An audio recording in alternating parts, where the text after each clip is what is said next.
Today is a very bad day. My team was defeated. But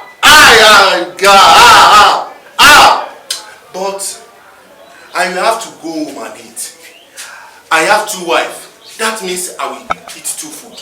That's the benefit of having 2 wives. But when their fight started, you better don't be there.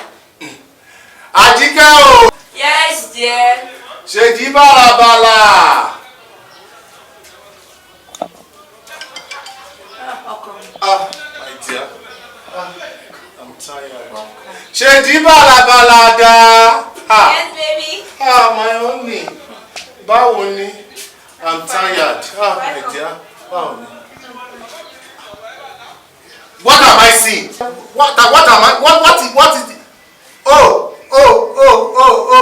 You are making the eba. Why is making the soup? So there is cooperation in the house. Adupe, there is peace in this house. We thank God. Bẹ́ẹ̀ la máa rí o. Bẹ́ẹ̀ la máa rí o. Thank you. Ṣé olówó orí mi? Bẹ́ẹ̀ la máa rí. Wow! That's fine, very fine. I love it. You make my favorite. Hey.